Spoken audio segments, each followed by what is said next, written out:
Washington football. Woo!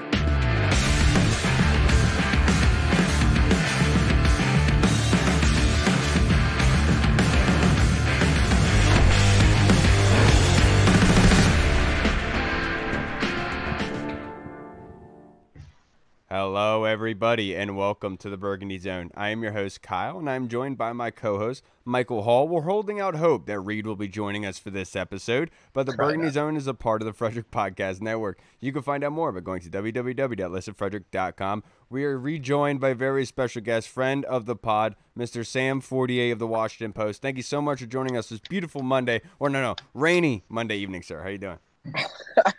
I'm doing well. Thank you guys for having me, as always. Yes, sir. And Sam, obviously, Washington won 17-15 on Friday night. This is our first recap of that game. But before we get into that game and everything that has transpired, I do want to talk about the injury update, because a lot of injuries have happened since that Friday game. Kind of give us an update on everybody like Phidarian Mathis, Benjamin St-Juste, and Sam Cosmi got nicked up at practice today. Yeah, so Benjamin St-Juste wasn't out there because he tweaked his ankle. Phidarian Mathis also not out there. Logan Thomas has not been out at practice for about 2 weeks now with the calf strain. Sam Cosmi went down during 11-on-11. He went into the medical tent, got his right knee, I believe, taped up, and then came back and finished the drill. Finished practice. Chase Young did not practice because of the stinger. Ron Rivera called it a self-reported stinger. So that, I think, is all the injuries. Offensive line coach Travell Wharton had back surgery, so he was also not there. Wow. Obviously, EB was on him pretty hard then. Yeah, something like that. Although I will say, I do think just one note of clarification. I think that Travell Wharton is technically the offensive line coach, but the guy who's been leading that group all throughout camp has been Juan Castillo. He's listed on the website as a tight ends coach. I know that there's some offensive staff changes they wanted to make, but the ownership stuff has delayed it. But for all intents and purposes, Juan Castillo is the coach of the line, even though Travell Wharton, we expect his title will be offensive line coach. And I think Eric Bieniemy talks a lot with the offensive line, especially during the game. It might have been because of Travell Wharton not being there, but even back last year with Kansas City, that was majority of the time when you watched the game replays, Eric Bieniemy was talking to the O-line. Sorry, Hall. No, yeah. Speaking of that O-line, obviously that was one of the big questions coming into the season and coming into training camp, and obviously through preseason week one. How do you think the offensive line looked in the limited time that the starters got some reps? In the 3 series, I think the glaring errors by Andrew Wiley were the thing that stood out most to me. Obviously, he had 2 drive-killing penalties. One of them was a safety. If you go back and look, he sort of set that up by oversetting, getting too wide. His footwork wasn't great, so Zadarius Smith was able to, hit that soft inside shoulder and start pressuring the quarterback. Obviously, it ends, that last one, he did the same exact thing on the safety. That was a big problem. I do think Charles Leno had a couple that you didn't love. He got undercut at one point, but mostly he was solid. Most of it looked like, hey, he's getting back into football shape.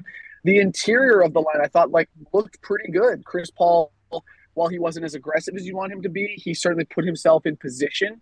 And I think he's playing pretty well for a 7th-round pick who's going into his second game. Or, excuse me, his second. Yeah, he's only played 1 game going into his second season. And I thought Sam Cosmi, he had some absolutely baller reps against Zadarius Smith on the inside.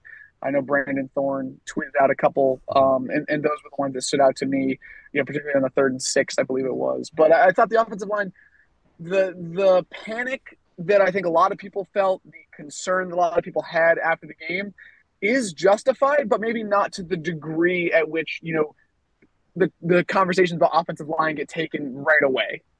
Right, I gotcha. And to a little bit elaborate on the offensive line discussion, it was put out there yesterday that Tyler Larsen and Ricky Stromberg both were participating in practice at guard, which is news to all of Washington. We haven't heard that yet. But the question I have for you, Sam, if you can remember back to yesterday, was that with the first team? Was that with the second, third team?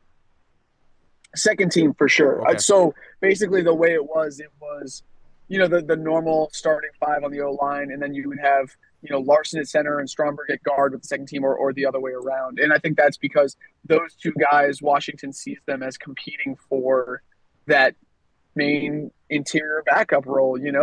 They have guys if Sadiq came back and was in 11-on-11 today for the first time in, I want to say, 2 weeks, and if he can if he comes back and he's either the starter or he's the immediate backup to Chris Paul, I think Stromberg, Larson would kind of be that second guy. And I think that, with swing tackle, you're looking at Trent Scott and Cornelius Lucas are the two main candidates. So they've got a lot to shake out on that offensive line. Yeah, let's talk about these second-year players, and we have to start with Sam Howell himself. 9 of 12, 77 yards, 1 touchdown, had a quarterback rating of over 119.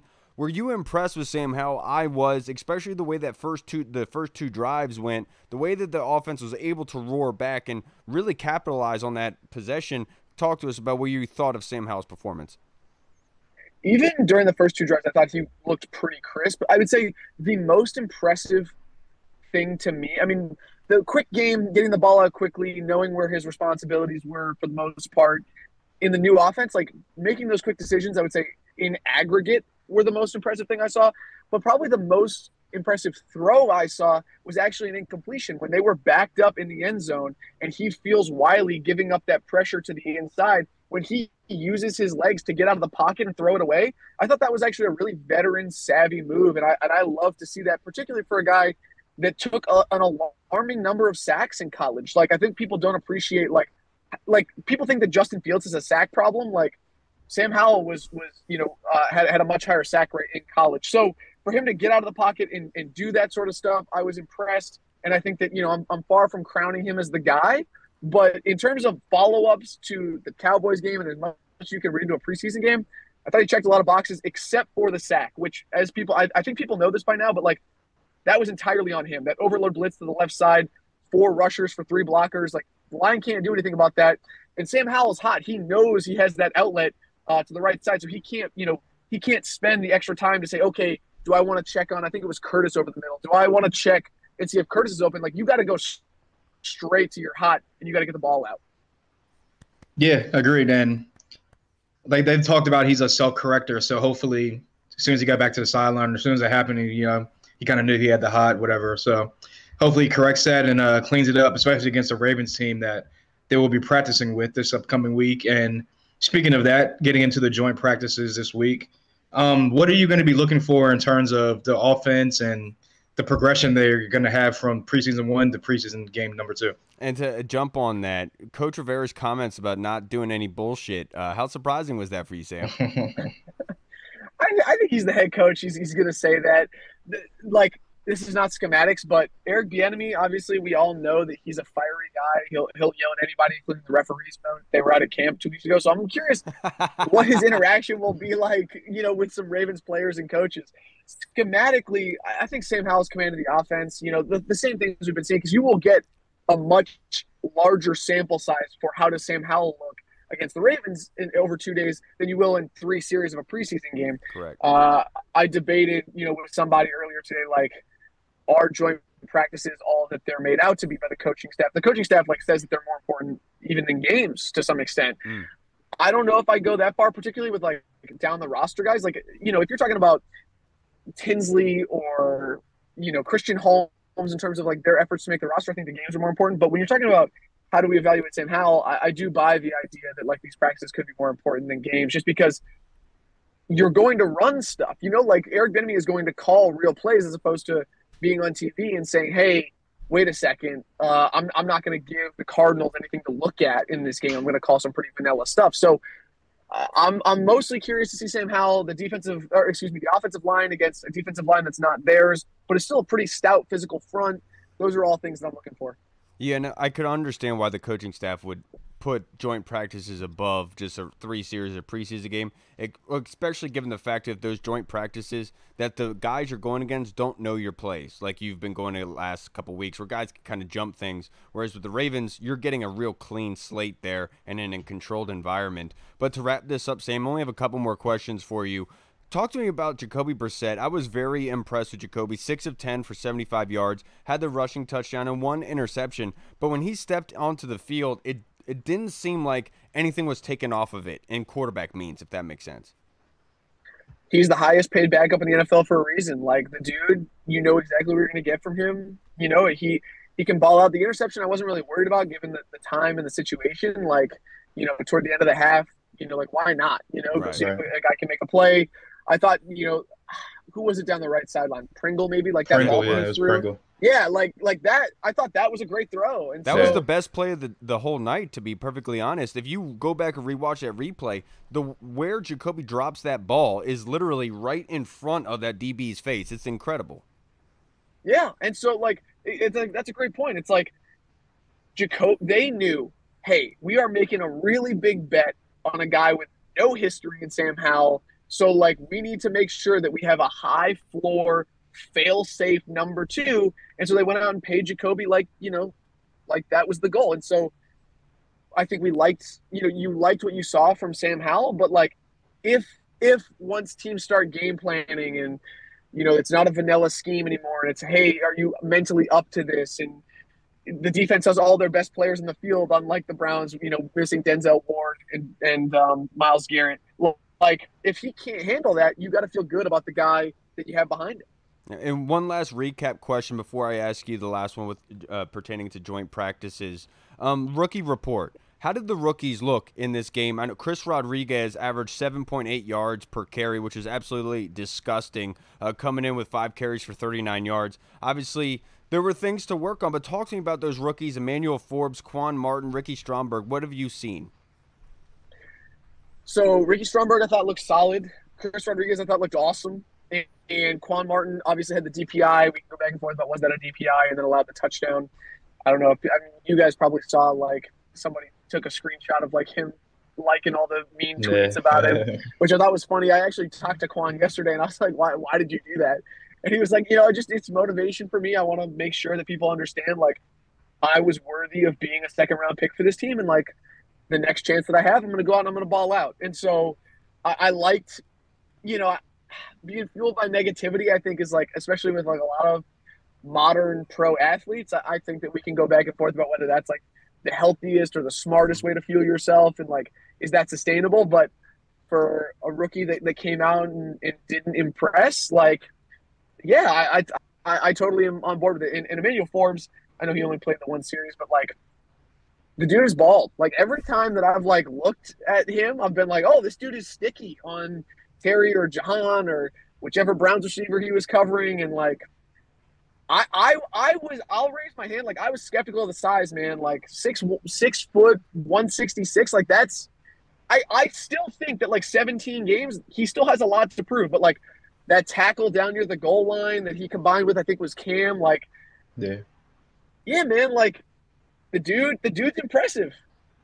I'm speechless right now, Sam. It's a perfectly way to say it. But last question I have for you, looking into joint practices, traveling up to Baltimore tomorrow to go against the Ravens, is this a bigger matchup for the defense or the offense going against the Ravens? I would say the offense, just because like they have more to prove. I think the defense, like, yeah, they had one series, it didn't go great.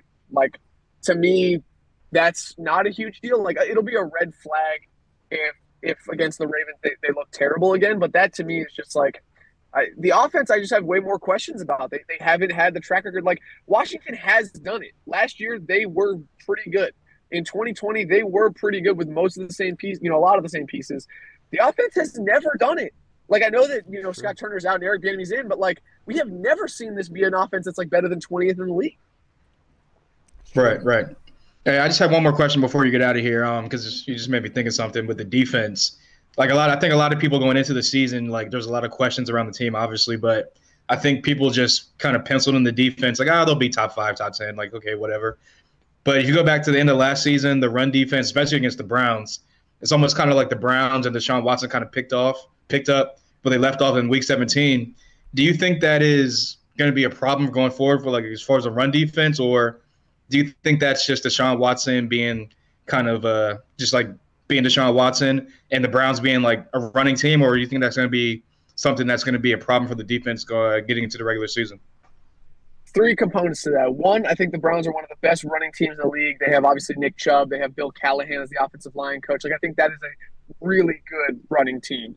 Yep. 2, I think that Cam Curl not being on the field for that game really hurt them because obviously he's one of the smartest guys on that team, and I think he really helps, particularly with run fits. Even though he's a safety, when they drop him down to that like dime linebacker spot, like I think he's huge.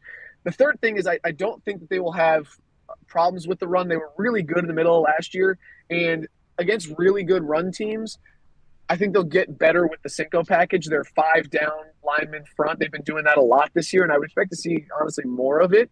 They've been using, especially in like 3rd and long, you're seeing one linebacker on the field. I think they'll do that, like they did against Indianapolis or Atlanta. And so I think the Browns caught them.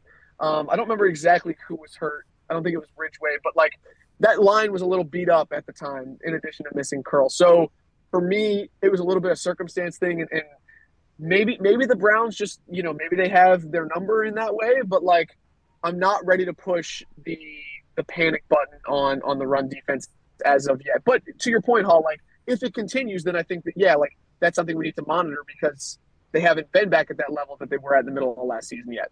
Yeah, right. Fantastic stuff, Sam. As always, I can't thank you enough for joining us. Real quick, if you just like to plug your social media handle so you can go home.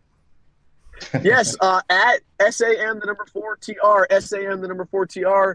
I got something special dropping there tomorrow morning before joining practices that everybody should check out. Okay. And I am actually not about to go home. I am literally in my car about to drive to Baltimore for these practices tomorrow. So thank you so much for having me, guys. Appreciate you, Sam. Safe travels. Please drive safe. Okay, Sam. Yeah. All right, everybody. Will do. We just talked to the See man, ya. Mr. Sam 48. Appreciate you, brother.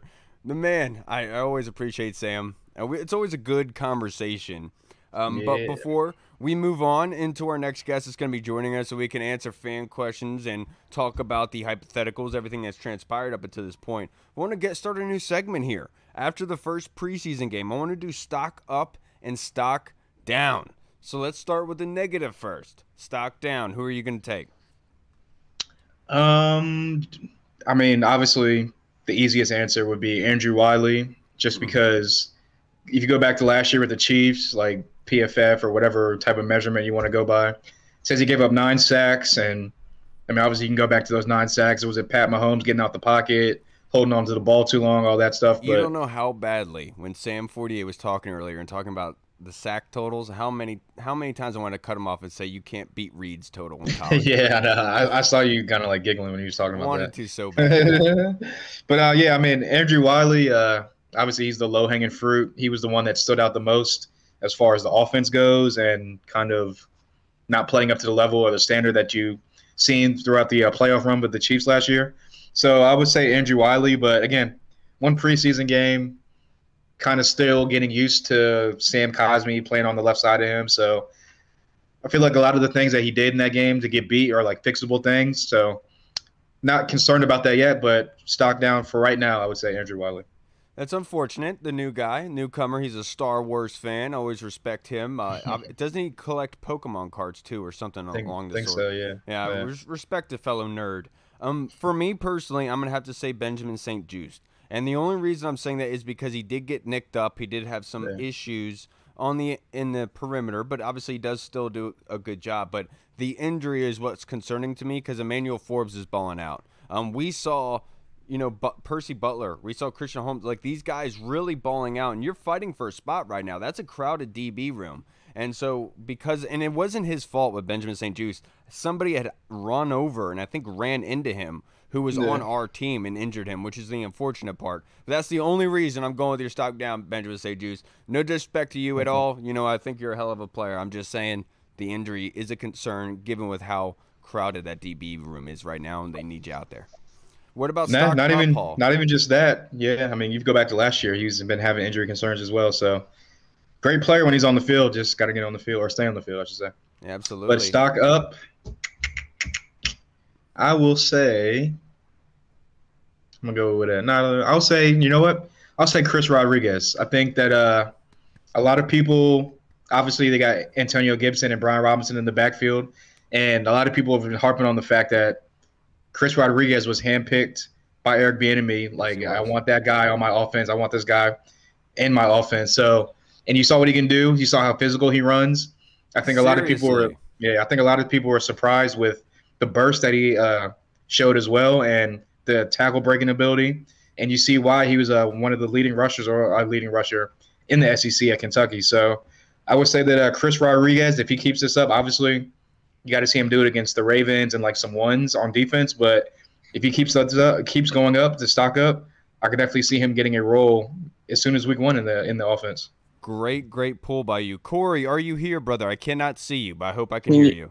Can you hear me? Yes, I can. How Yes, you doing, sir. brother? Good to I'm talk to doing you. good. I'm doing good. I didn't know every time I do this gig with you all, I have to update Zoom, and Zoom gives me a bad look. So I had to do it off the browser. It wouldn't upload. So, it is what it is. I guess Zoom is kind of soft, and we might have to report this to Ron Rivera later, and he can talk to Nikki about it, and we'll go about it in a certain way. So it's all good. Zoom does not want to show your beauty. No, Corey. it does not. But before we get into our fan questions here, Corey, we were going to do stock up and stock down. Hall had done stock down. He had chosen Andrew Wiley. I did Benzema St-Juste, and then we're on to stock up. But if you wanted to put a stock down for anybody for any reason, who would you pick? There it is. Hey, there we go. Look at it. Zoom was listening. Like, let me fix this for Corey real quick. There you go. My stock down would be the people at Zoom. My stock down. It is so it's obvious it would be Andrew Wiley, right? Because he was this top free agent that was supposed to come in here. So I'll go with a more contrarian view, I guess, to quote Kevin Sheehan. I'm gonna go with that dirty stool pigeon who complained to Ron Rivera about EB being too tough. Their stock is down. That's actually a good one. Was it Travell Wharton? That stock is down for me. Right. Dude, no, but and your stock up haul was fantastic with Chris Rodriguez, and we had talked to Pete Medhurst on Thursday last week, who said back in Kentucky, like, he was literally the offense for them, right? And you kind of saw that in the preseason game. Obviously, 5 carries, 39 yards for a 7.8 average on the ground, which is great. It's not like he has burst, so to speak. I think that's more so of no hesitancy. He's not holding back. When he sees the hole, he's through it. And that's something that we've been waiting to see from AG. I'm kind of developing that kind of confidence. So if you're going to put stock up, Corey, who's somebody that really impressed you that you're thinking higher on post-game? I like Mitchell Tinsley, man. You heard that stuff about him. And there's been like multiple reports of maybe they were going to try to hide him on the roster. I mean, the guy... And Jake Fromm, no offense to Jake Fromm, he doesn't have that arm strength, but he was able to put it up, and Mitchell was just able to scoop that ball out of the air. So I really like what I've seen out of Mitchell Tinsley. So I would say his stock is up, especially in an already crowded wide receiver room. Yeah, and he showed those sticky hands, obviously coming out of Penn State, one of the better route runners than Kaz Allen itself. But if I'm going to put a stock up, this is my boy. I mean, it's hard for me to say stock up because I already knew he had this capability. But the fact that my boy showed out on Friday, not only in the highest tied for the highest targeted receiver on the team, he caught the most passes than anybody on the team with 4 and with 31 yards on 4 targets. That is my man, Cole Turner. He is really developing that confidence. And you saw him in that game when he's coming down with that 4th down catch, which was big, still held on to it. You see him pumping himself up, and you're seeing that confidence grow. And I thought that I was going to see little glimpses. I didn't think that he was going to do what he did, not only in the passing game, but the run game as well. You go back to that toss sweep out to the left side, and he's doing Charles Leonard's job for him by blocking 2 guys to the point where Charles Leonard only has to wipe his hands on their jerseys. For me, stock up is Cole Turner. I think that he has done an incredible job up through this point. He's got to stay consistent. He's got to stay healthy. But I'm telling you guys, no disrespect, I am the leader of the Cole Turner fan club. I don't care what anyone else has to say about him. That is my dude. I wanted him pre-draft. I argued with Mark Tyler about it. That's my boy. Cole Turner is balling right now. You have anybody to add for stock up? Oh. EB. Okay, why? Why? So let's talk about that diagram to that play on 4th down to Cole Turner, right? We had 2 receivers open and that's a beautiful thing. And the way Diami got open, and we've seen Diami even in these little moments, he seems like he's on another level. But it doesn't seem like the route running is as crowded as it was in previous year. and that's kind of a knock on Scott Turner, and maybe it is a knock on Drew Terrell and Jim Hostler as well, that they finally have somebody in there, that in Bobby Ingram, who's played the position, and maybe they're working with these guys, but there was not a lot of crowding on route running, and I thought that's a credit to that to the offensive staff and Eric Bieniemy. Yeah, and I wholeheartedly agree with what you're saying about EB and his stock up, which is crazy because everyone was already very high on him. But like you saw after his first 2 series, what did you see, Corey? You saw everyone except LaShawn McCoy. You saw adjustments, right? And that's something we've been wanting to see. Even in a preseason game where everything is vanilla, they still found a way to be able to be productive. Not only be productive, they took advantage of the defense doing their job and suffocating them. And they did a very good job at capitalizing that. And I think that, to your point, Corey, on Friday we got to see this offense taking the personality of their offensive coordinator. And that was beautiful to see. Sorry, Hall. What? You were going to go with your stock up. My bad. No, I said Chris Rodriguez. No, we were doing another one. Another one. I'll say Sam Cosmi, just because going into the season, everyone had their questions about, is he going to be able to play the right guard position? He's in and out the lineup. Is he going to be able to get the position and learn the techniques as fast? And like Sam was just talking about, he had some great reps against a pretty good top-level pass rusher in Zadarius Smith for the Browns. And, yeah, I mean, I'll also say stock up because we've seen in the past where he gets nicked up a little bit and then he misses some time.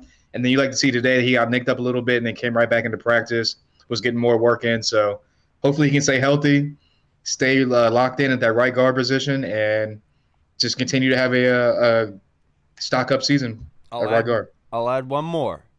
My man Cameron Cheeseman. We punted one time, and I saw that dude charging downfield for that tackle. Yeah, dude, and that's what I'm saying. If I was coaching special teams, I would go to Cam Cheeseman and say, "You should be the first one hitting that returner every single time. I want to see you charging down there like a damn tiger that hasn't eaten in 2 months." And that's what he looked like on Friday. I'm glad to see Cameron Cheeseman have a little bite to him. But do you have anybody else to add? Any honorable mentions? I will say Percy Butler getting that interception. Christian Holmes, the secondary themselves. I was going to say Christian Holmes, yeah. The secondary themselves did such a great job in that Friday game, especially given the fact that, having the weather the way it was. I thought they held their footing very well.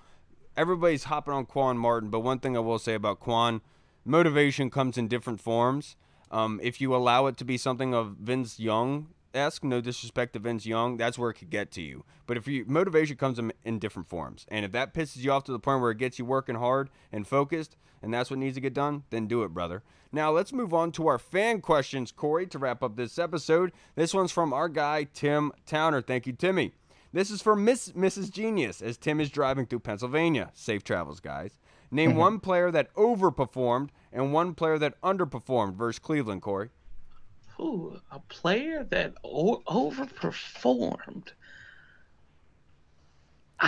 Jake Fromm. I didn't think he was capable of that 26-yard pass, man. I'm not gonna lie. That would be that. I don't know. That would be a good one. I would say, you know what? Because we heard good things about him, so I thought he was like The Hangover, because I didn't think that was a great movie, and I feel like it's overhyped. I thought Kaz Allen was like very overhyped because we were just hearing things about him, and I'm like, I think this dude is explosive. I can see him taking it to the apartment. I really can. And I love that, Corey, because literally he did one end around, got like 2 net yards, but everyone is so excited. They're like, oh man, we have an exciting returner. Yeah, because you know what? He didn't do the Dax Milne and step out of bounds. So, He did. He did. And I guess the stock down is who maybe underperformed a little bit because he got a penalty, and I think he was taking it kind of hard. He's taking some criticism, and he's going the Amon-Ra St. Brown route is Quan Martin. Leave my boy so alone. Quan, and it's kind of like you said, Kyle. Motivation comes in different ways. So, just don't let it be negative. But I guess if I just had to say somebody who underperformed, it was Quan because of how high he was picked. and a lot of people were saying, "Hey, this could have been a place where you draft the offensive lineman at, and you didn't." Maybe we'll be in the next video when he's scrolling through Twitter, like liking stuff. It'll be a video of Corey like talking. There. I guarantee that. He's gonna be on. I'll be on there cheesing. I said, "Can you sign my petition for me?" Oh, wait a minute, wrong podcast. Sorry. No, that is fantastic. For me, one player that overperformed, I think Hall had hit it earlier with his stock up. I'm not gonna go over it. Again, I'll say Chris Rodriguez obviously was eye popping off of the screen for you. But the one that I will add in there is Ricky Stromberg. I think Ricky Stromberg overperformed. We talked about him being a developmental piece, and the fact that he was able to anchor, be able to move guys out of the way. Very, very good. We talked to Logan on Thursday who said, there's some guys who aren't practice players, but they're game time players. And he talked about Percy Butler, Christian Holmes, and they did do that, but also along with that, Ricky Stromberg seemed like a game type of guy. So I'll say for him, overperformed. And then underperformed, I'll say Jake Fromm. Underperformed. And secondly, just real quick, and to your point, Corey, about that second rounder, I'm not concerned about the second round. I think Quan was very important to add to the secondary. But I will say the fact that they passed over DeJuan Jones did piss me off a heck of a whole lot. You saw that man on Friday night and how massive he is. And I understand that it would be hard for Sam Howell to see over him. I get that. I'm just saying, did you see that guy? Did they say he was all Big Ten or he was all of the Big Ten? That's what I was trying to like it, dude. It's all Big Ten. No, he was all of the Big Ten. That is literally a mountain of a man. Expansion. Underperformed. I'll say just the interior defensive line, just because they were just giving up so many, like getting gashed in the run game, and like I said, it just seemed like Deshaun Watson and the Browns running offense kind of like picked up where they left off at in Week 17 of last year. Just hit the ground running, no pun intended. But it was only one series, so it's kind of like, It's all right, but we just had to massage the wrinkles out. You don't get it. Right, exactly. And overperformed, I'll say, we talked about him a lot. I'll say Christian Holmes, 7th round pick from last year, special teams guy for the most part. And even when he got some playing time last year, it was kind of like iffy and shaky. Just, had his rookie mistakes as a cornerback. You're going to get beat as a rookie most of the times in this league, especially as a 7th round pick. But you came out in this first preseason game this week after having a pretty good training camp by all accounts and made some plays on the defensive end, had some pass breakups, had a tackle, I believe, and just pretty much he just popped up on the screen. So I'll say SIP Holmes. Yeah, now this next one in the Discord is from our guy, Jeff Miles, Corey. He says, every team has injuries, but am I crazy for not firing at any confidence in our staff's ability to change our injury percentage per year? I mean, what is this, the second year for this new staff? I mean, after we had Heisenberg the last couple of years, allegedly, I'm not trying to get y'all sued. I think a lot of injury has to do, DJ Swear just said it the best, right? You got to have guys who want to take care of themselves beyond just coming in to Ashburn to the command center. It's got to be a 24/7, 365, 366 in leap year type deal. Like your wellness, that's something that's your personal responsibility, and I think you have to manage that and taking care of yourself as well. I mean, we see it with Kirk, family member, on the quarterback thing, right? What he does to get ready, and a lot of that stuff is not done at Vikings Park. It's done on his own. So it's a lot of personal responsibility. Plus, you're a grown man too, so you got to take that responsibility. This isn't college. This isn't all of the Big Ten. So, like, DeJuan has to find out, in Cleveland, who's going to get his feedings. He's going to have to do his feedings. So just imagine, it's personal responsibility, man. Just imagine the next season of quarterback with Kirk Cousins is on there and he's trying to trip out with his therapist on ayahuasca to channel his inner Aaron Rodgers. That's gonna be he's going to get those mushrooms, those magic mushrooms. Yeah, he's going to have that whole headset on and everything, just seeing what he's seeing out there. Voice of God. I don't think that you're crazy for it, Jeff. The thing is with injuries is we can talk all day about trying to limit them, but it's something that just happens that comes with the game. And it's not that I'm not going to blame it on the staff, but I think I'm very impressed with DJ Swearinger for saying that, because I think a lot of the issues in today's world and a lot of the people who are very popular, there's not a lot of self-responsibility and like self-awareness, taking care of and a lot of blame just gets pushed off. And so I love that DJ said that, because he's absolutely right. And I think that's one thing that Terry McLaurin has really learned so far in his career, and talking about taking care of his body on and off the field and making sure that he's ready to go. I'm not going to say you're crazy, Jeff, because that's a concern that I have. I mean, I talked on Thursday about Sam Howell not playing on Friday because I was worried about him getting injured. Same boat as you, brother. It's just, I'm not blaming it on the staff. It's just something that happens. Yeah, I mean, I'm with you guys. It's a 100% injury type of game. Like, no matter what's going to happen, you're going to get nicked up. You're going to get injured at some point in time during this thing. Unless you're Darrell Green, you just or literally the Philadelphia Eagles in 2022. Invincible. Right, exactly.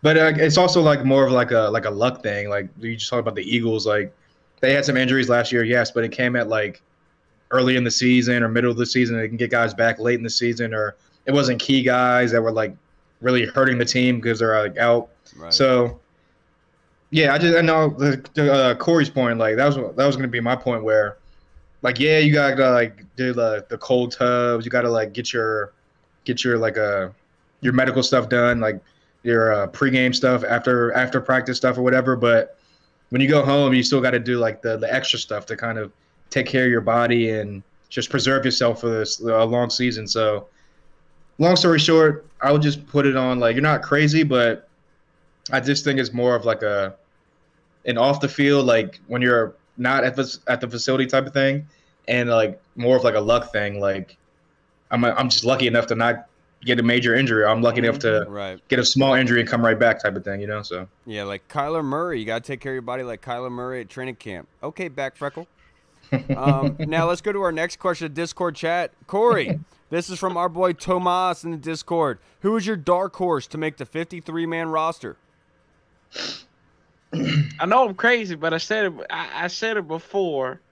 If there's a way, there's a will, and if it's crazy enough for them to take 7 receivers or something right there, I want dark horse Mitchell Tinsley, man. If something goes right, God forbid an injury happens, that's my dark horse. I like this guy. He was a teammate of Jahan, so I like the dude. I like him, and he just seems like that type of receiver that can help us out, especially if somebody gets hurt. A young guy you can kind of develop into your program, and program, that's a key word, especially going into these practices with Baltimore. They build a program, boys and girls, and that's how you start. You start building a program by getting these undrafted fellas and kind of keeping them on your active roster and letting them rise up on the depth chart. Hey, Tomas, I'm totally going to cheat here, bro. I'm just letting you know, but I got to talk about this somehow. I'll say the fullback, Alex Armah. And when you go back and watch a review of the game on Friday, a lot of those explosive run plays and pass plays came off of a fullback being utilized. And that's not something that we are used to here in Washington. So I'm very excited to see how Alex Armah really helps this team heading into the season. The craziest aspect of Friday's game was that they threw the ball 29 times, but only ran the ball 27. I talked about on AWOD's show earlier, that whole 2-to-1 ratio of running the football versus throwing seems to be out of the window now. This is Eric Bieniemy's show, and he's going to be able to get this offense humming. So for me, I'm going to pick that one. I'll say not really a dark horse, but I'll just say Kaz Allen, just because like Corey talked about how a lot of people were hyping him up. You would see the UCLA clips of him coming out the backfield, catching passes, the punt returns, the kick returns. And then obviously I know it was like wet outside and it was like a downpour and he ran like a 4.5 40 or something like that. So it kind of make you like, I thought he was a burner. And then you see him in practice and like he doesn't really like stand out other than like he's just like the smallest person on the field. And then you see him in a game type situation. And it's like, okay, I can see why they were quick to call him as soon as the draft was over. And I can see what they see in him as far as like a guy that can be a special field flipper as far as special teams go. So I'll say Kaz Allen, even though it's not really a dark horse. I got you. Now, the next question in the Discord chat is from my brother, Michael Ronick. Thank you, Mike. Are you concerned with the tight end room now with Logan dealing with injuries again, Corey? Mike, I've been concerned about this tight end room since probably since Jordan Reed was broken. You know, when he was hurt. I don't think we've ever really been able to get right at it. I'm concerned. There's a lot of promise now. There's a lot of promise here. Cole Turner. I think I'm the president of the John Bates fan club. I don't know why, but I like John Bates. I don't know why. I just like him. Yeah, I don't know why I like the kid. I think it was his high school record. He's like a high jump or something, or shot put record in somewhere in Idaho. But I am worried about it. I'm not worried, concerned. I am concerned because if, we get to the regular season and, Cole's injuries rear its ugly head again, right? So where are we going to go from there? Because we got a tight end that we just signed in Smith, who hasn't played in a year. We got another guy who's an XFL guy on there. And then John Bates, we just saw that, he might be good in the blocking game sometimes, but his hands are suspect. So, word on the street, I'm a suspect. Yeah, he's suspect. So, I'm worried. I'm worried about this tight end room, especially with these lower body injuries that Logan's had. It was just like his fourth time he's had some lower body injuries. So, yeah, I'm concerned. I'm not concerned. Based on what I saw on Friday, I'm very excited about this tight end group, even though probably lower guy, the Curtis Hodges, catching the football being a big concern. I think with John Bates, I think he needs to take those gloves off, especially when it's raining. I think he's better without gloves on his hands and being able to get his blocks. I think it's probably more natural for him. And in the rain, you should be using, as a tight end, you shouldn't be using gloves when it's raining out. But that being said, I think that John Bates, stop killing the guy. He does what you need him to do. He messed up one time. I think Sam's telling him it's okay. It won't happen again. He'll forget about that one. Hopefully he doesn't forget about that one night in Cleveland where he dropped that one important pass. Not that big of a deal. Not that big of a concern. But I love this tight end group. I think that what's happening here is Logan's injury is probably nothing. And what they're doing is they want to try to see as much as they can out of the young group that they do have. Because they've probably seen enough out of Logan and say, look, man, let's just keep you here. Let's see the rest of this group now. But that's just the way I see it. I'm not saying that's 100% fact. I'm probably wrong, so I usually am. But just saying. Yeah, I was never concerned about it because I thought that Logan Thomas was going to have a bounce back now that he was further removed from the ACL and just everything you're hearing from OTAs and training camp in the beginning of training camp before the injury, how he was like kind of gelling with Sam, how he was picking up the offense and just kind of fitting in the zones and like the passing game and whatnot and finding those little gaps in the defense. But I'll say it went up like just a smidge only because it's definitely encouraging what you saw from Cole Turner throughout training camp and in the game yesterday or on Friday. And obviously going against a great defense like Baltimore and these joint practices is going to be paramount to see how he's developing even more.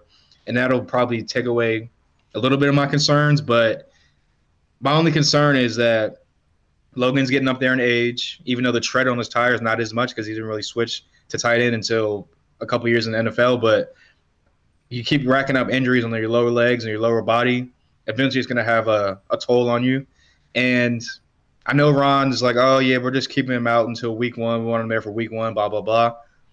We heard the same thing about Curtis Samuel back in 2020 when he first got here. That's and true. Everyone kept saying, I was on the boat. I was on the one Ron, I believe Ron. Like Curtis will be out there, and then he literally such a good point. Literally never got out there. So I'm hoping that Ron is actually like not just talking to the media, just to like, But yeah, I think that if he's out there week one, I won't be as concerned. But if this lingers on and like is a thing, I have faith that Cole Turner can get the job done. But it gets real thin behind Cole Turner. So, and to your point, this happened with Curtis Samuel and happened with Chase Young last year. Exactly. So damn you for making a good point. An abundance of caution. Yeah. Out of an abundance of caution. Corey, this next question is from Mr. Irrelevant in the Discord, Andy Lockhart. Well, we got Brock Purdy in the group. Yeah. The Discord. That's wild. Yeah. Trey Quinn. Our boy asks, why has Ron never rated / prioritized the O-line in any of his teams? It's like he forgets how important that position is. Andy, look at his linebackers. He's kind of neglected that at times too, especially early on. But you didn't ask that question. I really don't know if you can say he neglected it. Like when they were in Carolina, I guess he could neglect it because Cam was like a mutant. He's like the Captain America super soldier, serum fed. Like I mean, that's the only thing. Why do you need an offensive line when Cam was Cam at that time? That's not excusing what he did, but I think he was very lucky because he had John Matsko who could coach these guys up, because we had some that offensive line like in 2021, how the patchwork and what they did to get us back into playoff contention. I think he had John Matsko there the whole time, so he really didn't have to worry about the offensive line because he leaned on him to coach these guys up and not really the talent. I think that's the same reason why we know Trent didn't want to be here, but I think it's the same reason why there wasn't a lot of reported effort on that end. It's the same reason why Morgan Moses was able to walk out of here, and he could have been a stalwart on this offensive line still. So to that point, I don't know why. I think he just kind of spits in one and rubs it together and hope he gets something lucky on it.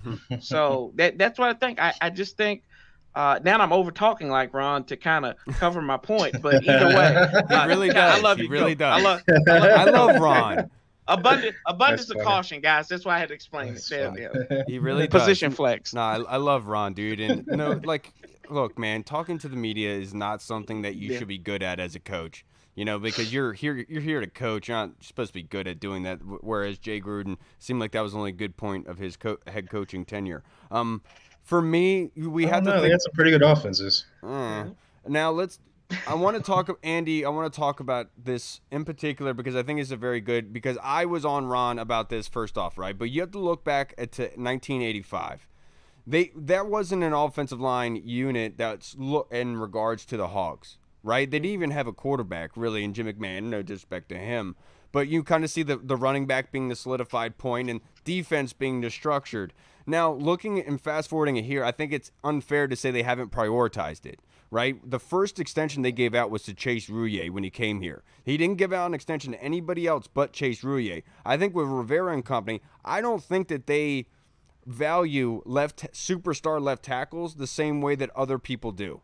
Right, I think that they more invested into having a good superstar center than they are rather than a left tackle. If you can go back to Carolina, what was the center's name that they had? He had a brother that was Khalil. Ryan Khalil. Was it Ryan or Matt? One right. Two. And then they had Michael Orr at offensive tackle at one point as well. Mm-hmm. So like they invest, but they're not invested in overpaying for that position. They know they could get goodness out of it. It's more so of having just strong leadership up front, but having a good center is probably more important than having fantastic tackles. And I think that's evident by allowing Trent to walk, by having Morgan Moses leave. And they did try to retain Brandon Sheriff, but he just didn't want to deal with the media around here anymore. He wanted to go down and get no taxes in Florida for his income tax and not have to deal with getting yelled at by the people that are supposed to love him. Yeah, I'm not gonna say he doesn't prioritize it because I mean, if you go back to like you said, the center that was there, Michael Orr, who is not like a superstar, but he was above average. Trey Turner was a pro Trey Turner was there. He made Norwell an All-Pro when he was in Carolina. So it's not that he doesn't invest; they don't like look at it as like a valuable thing. Like you said, I think he's more of like, I don't want to just pay one guy. I don't want one star guy. I just want a bunch of good guys that are the sum of their parts to make one unit, as opposed to like, oh, I got Trent Williams, but like the other four guys are just, I'd rather have 4 Chase Rouilles than 1 Trent Williams and, like that. So, yeah, but I mean, look, like you said, injuries have kind of doomed them at that position. Some of the talent that they've brought in, honestly, they've missed on. And, I mean, that happens. But at the end of the day, like you said, he had Cam Newton. So when you have a guy that's like Cam that can break tackles, get outside the pocket, use them in the running game, like you're not really like focusing on like offensive linemen as far as like because you got he was Superman, like he was literally the whole team. So I can definitely see why people are upset and mad at it, especially because look at the line before he got here and then look at the line now. It's like literally almost like night and day. So hopefully these guys, and to Corey's point, he's always relied on Coach Matsko to kind of take a below average guy to make an average or an average guy to be above average. So I think that Juan Castillo, exactly. Juan Castillo is a good guy, a good coach. He's been in the league forever. So hopefully they can coach these guys up to be just one good unit as opposed to like just one good guy here, one good guy there. But yeah. And one thing I'll say to finish this off, Andy, I'm not trying to be a douche here, but to be perfectly honest, yes, this regime, this organization has prioritized offensive line up until Ron Rivera has got here. You could say, I'm not even going to say they don't, but let's just say to humor you, what has that done for them? Us. It hasn't done anything for us. And so let's take a step back and allow this boat to go. I will say, I don't like to throw Ron's words in his face like the whole Curtis Samuel thing with the injury thing, but you do sometimes. I know I do. Someone's got to do it. Someone's got to do it. But if you go back to his interview or his opening press conference when we hired him in 2020 or 2021, whatever it was, 2020, he said, "This team has a rich history." I'm paraphrasing, but this part is like word for word. With the offensive line, yeah. We need to study this history and we need to repeat this history. Well, the history of this team is offensive line. Damn. And you've kind of dismantled the offensive line. That's two. That's twice. I'm just saying. Courtney must hate arguing with you because you make such valid points. You know what? Unfortunately, I think of the argument stuff like after the argument's already done. I'm just like, It's just like me. Yeah, I'm like, I can't go back and say that now. Like, whatever. I've already conceded defeat. I can't go back and say, wait. Exactly. Now, let's move to our next question. Corey, this is from Scott Hartley in the UK and the bunker. Thank you, Scott. Oi. Good afternoon, bro. What one position group are you most comfortable with, and which one gives you the most concern after the first preseason game? Well, give me the. You can't pick offensive line. Crap baskets. What I'm not concerned about definitely is the running back room, because I think our running back room is very underrated, and everybody's gonna feel the wrath of this running back room. I think we saw it with C-Rod. We know what Brian Robinson brings. We know what Gibby brings, and these guys are ready. They're going to be coming, and they're going to be humming on come week one. Oh gosh, the one I don't have confidence in, since I'm not a big fan of Fast and Furious. I'm going to go with the linebacking core. I still have questions about the linebacking core, and that's a darn shame when you have Jack Del Rio and Ron. I don't know what you're talking about, Mike, but just click. I have no idea. Bro. It went over my head for a second. I don't know what y'all are talking about. I'm just throwing something out there. I mean, I was just going 114 and a 45. But that's where I have the concern at, because it always seems like they are the liability on defense. Now, you can always, people are saying, well, maybe we can just eliminate the linebacker spot. That's bull crap. You're not going to eliminate the linebacker spot. You got to have a linebacker out there. So, I hope maybe Cody Barton can alleviate some of those concerns this year. But they've always been the bugaboo of the defense. I think we've got the secondary is the best it's been.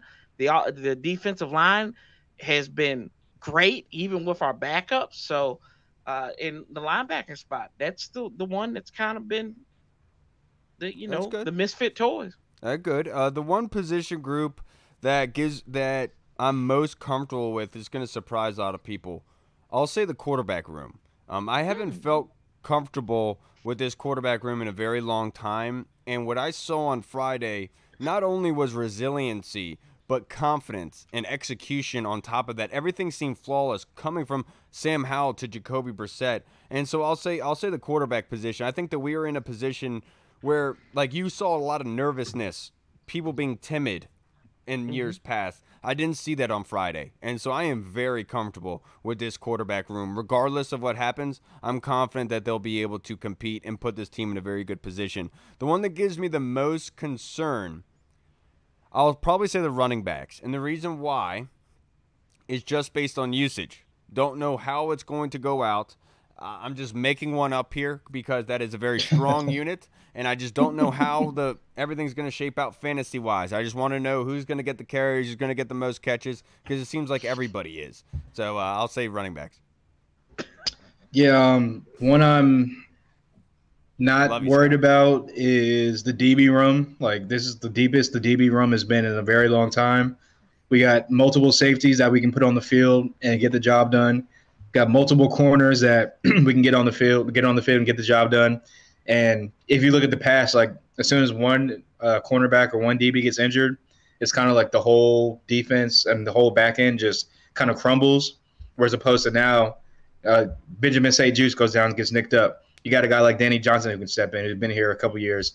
You got a guy like Christian Holmes who, if he keeps ascending, can get on the field and make some plays for us. So, and Percy Butler is ascending as well. So, DB room I'm not concerned with.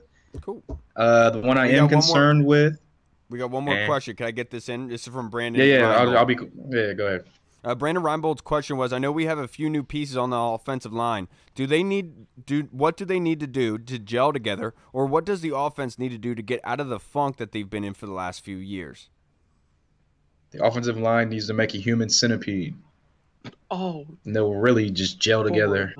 That's the Reed joke. I didn't even get it at first. I was like, no. No. Channeling my inner Reed. No, I mean, they just got to keep playing together and stay healthy and just. How dare you? I know. They got to just stay healthy and keep playing together and just build that consistency together, because everyone knows an offensive line, the 5 people got to be one synchronized unit. And the only way you get that is reps with each other. So hopefully they can stay healthy. Baby. That's what one human centipede, just. Bloop, bloop, bloop, bloop. That's you learn something new every day, and I learned something new about Hall today that I didn't know yesterday. For what do they need to do to get out of the funk that they're in? No joke. All kidding aside, in all seriousness, they need to go take Sam Howell out to dinner to a steakhouse and tell him chicken is off the menu. You want to gel together? You want to get out of this funk? Give that boy a steak. Get him a char-grilled ribeye, medium rare. Order seafood. There we go. He might cry, but it's okay. It's going to make him a strong. He's going to be a better man afterwards. He'll come out better on the other side of it. Oh man. Anything else, Corey? Yeah, I mean, I embrace this moment, this opportunity that you have with your offensive coordinator. Right. The man has something that you don't have. Yes. Him and Andrew Wiley are the only people on that side of the ball that have bling bling. Definitely is a blessing, isn't it? Only people that actually won a playoff game on that side of the ball. Right. Exactly, right? Come on now, let's preach now. Well, Gates won one. Gates won one. He doesn't count. He doesn't count. Oh, he's on our team now. Yeah, there you go. So, but yeah, I mean, you got to embrace it. If you want to get to the next level, these guys have been past the level that you're trying to get to. So embrace it, and you know they're he's a professional, and this is shown how he's been a professional. So embrace it, guys, and I think that's gonna get the offense to finally click, and we might see one of our best offenses since 2017.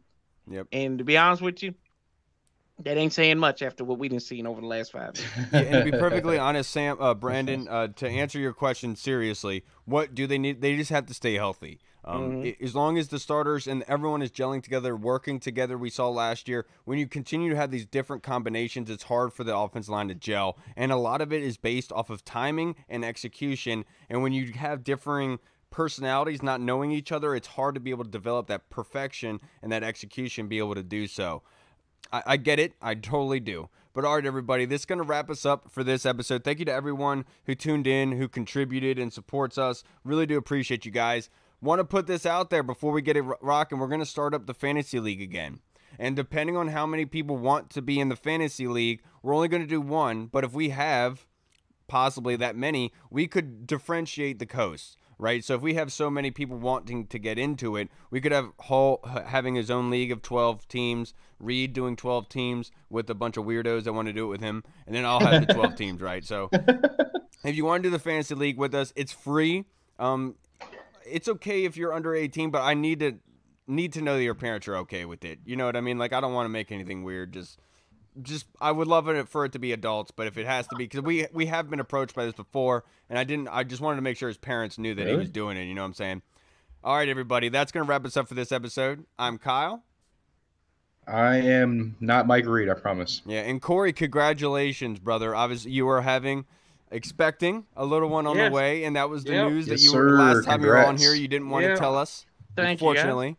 But dude, congratulations! We're really excited for you. You're going to be a great father, Corey. You know, that child is going to have so many damn jokes by the time that they're 5 years old, more than I have at this point. That's the problem. That's the problem. That's the problem. His mouth he's going to have his father's mouth. So there we go. Pray for him. Dude, you and I both, Corey. All right, everybody, that's going to wrap us up for this episode. We thank you guys so much. We'll see you again on Thursday. Have a great, safe week. If you want to please submit your stock up and stock downs. We'd love to hear what you guys think from the game on Friday and looking ahead to joint practices. All right, everybody. Washington football. Woo! Peace. Hey, what's up, everybody? It's Kyle. I just wanted to say thank you so much for watching. And if you liked what you saw, make sure you hit the subscribe button and the notification bell. That way you get notified when anything new is uploaded to the channel. Also, we just launched theburgundyzone.com. You can go there and find all of our latest news, articles, and the latest episodes that are uploaded. Again, we also have the Discord chat server, where all of our VIP folks are in, like Andy Burrows, Scott Hartley, Sergio Martin is in there as well. Don't miss out on the Discord chat server. Go and check that out. Until next time, everybody, Washington football. Woo!